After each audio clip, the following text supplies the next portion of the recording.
কিরে বলো। ঘরের মেয়ে কিরকম লাগছে? খুব ভালো। আজকে আমার ফার্স্ট ডে, মানে ফার্স্ট ডে মানে হ্যাঁ, কিসের ফার্স্ট ডে? আর মহুয়াতে ফার্স্ট ডে। তাই তুই এর আগে তো শুটিং হয়নি? না, আমার সব সিন একই দিনে রাখা হয়েছে বিকজ আমার তো ও। ডিফারেন্ট লোকেশনে নেই না, আমার সব তোমার scene বাড়ি বাড়িতেই। তোমার বাড়ি মানে আমি বাড়ি থেকে বেরোইনি, বাড়ি থেকে ঘর মেয়ে একদম মানে যত বর scene- সারাক্ষণ বরের সাথে থাকে। আজকে যত সিন আজকে এখানেই হবে, সকাল থেকে রাত। কি ভালো ভাই। আজকে আমার হচ্ছে মোস্ট প্রবাবলি 7 নম্বর কি 8 নম্বর দিন হবে, আমার আরেকদিন বাকি। প্রচুর লোকেশন এসেছি। দিদি না, বোনের সাথে সাথে দায়িত্ব নিয়ে তো যেতে হবে, পড়াশোনা শেখানো থেকে সবকিছু করাতে হবে, এরকম একটা ব্যাপার।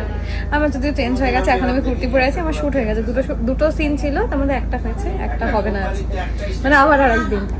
ও তাহলে কি ভালো। আমার তো রোজ শুটিং এ আসতে ভালো লাগে, আমার একই দিনে এতগুলো সিন না করিয়ে যদি রোজ ছোট ছোট ছোট, আমি এটা বলছি না যে আমার পার ডে বাড়ুক এই জন্য, বাট আমি আচ্ছা। ওই আর কি মানে নিজের জন্য মানে স্যাটিসফ্যাকশন, মানে কাজ করতে ভালো লাগে, তাই তো? হ্যাঁ, এটা সবারই ভালো লাগে, কাজ করতে সবার ভালো লাগে।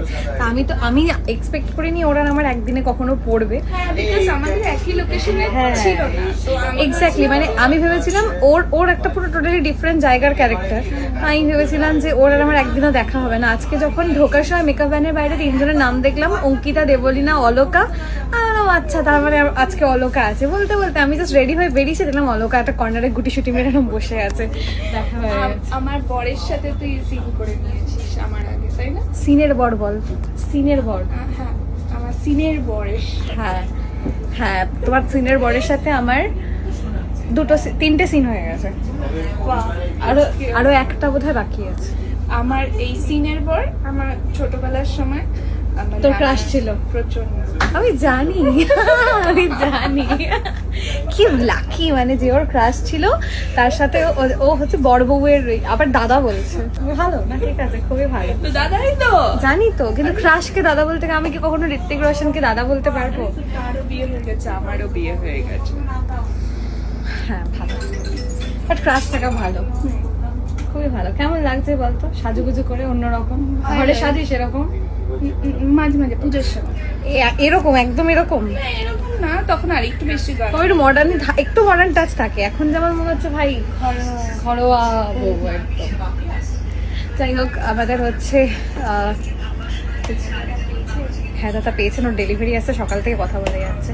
তো আমাদের যে গুনগুন মহুয়া রায় চৌধুরীর যে মুভি রানাদার প্রোডাকশনে, কি হচ্ছে তো রানাদার প্রোডাকশনে শুট হচ্ছে, সেটাতে আজকে হচ্ছে ফার্স্ট অ্যান্ড লাস্ট ডে।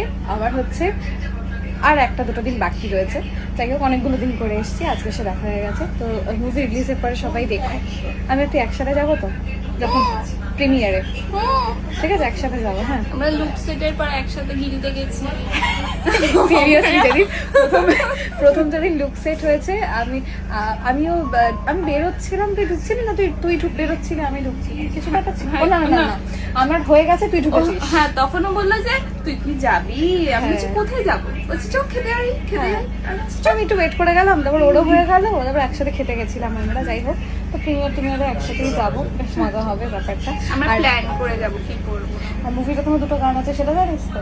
হ্যাঁ, সেটা তো। গাওয়া হয়ে গেছে, জানিস তো? কিন্তু রেকর্ডিং এ ছিলাম তোর সাথে। না ওর পরে আমি আবার গিয়েছি একবার, ও আচ্ছা। ওটা ফাইনাল রেকর্ডিং ছিল না, ওই দিনকে এত মিডিয়া ছিল, আমি পুরো প্রেসারে পড়ে গেছিলাম, একটু ইয়ে তখন হয়ে খুব গেছিল ঘেটে গেছিলাম, প্রথম তখন একটু দিন। ঝামেলাও ছিল, মানে অনেক ঝামেলা ছিল। তারপরে আমি আবার গিয়েছি, গানটা ফাইনাল হয়ে গেছে। আর সব থেকে বড় কথা, আমাদের এখানে যেন সিনিয়র ক্যারেক্টার মানে লোকাদা, যে আমাদের বাবা, মানে আমার বাবা হচ্ছে, তো লোকাদা আরও অনেকে যারা ছিল, প্রত্যেকে গানটার খুব প্রশংসা করেছে। তো আমি চাইছি মুভিটা যখন রিলিজ হবে, আমরা বলছি, আগে থেকেই বলছি, দেখো সবাই, আর দেখে জানিও কেমন লাগবে, এই হচ্ছে ব্যাপার। চল এবার আমি বাড়ি যাবো, তুমি শুট করো, শোনা। ওকে, টাটা। টাটা।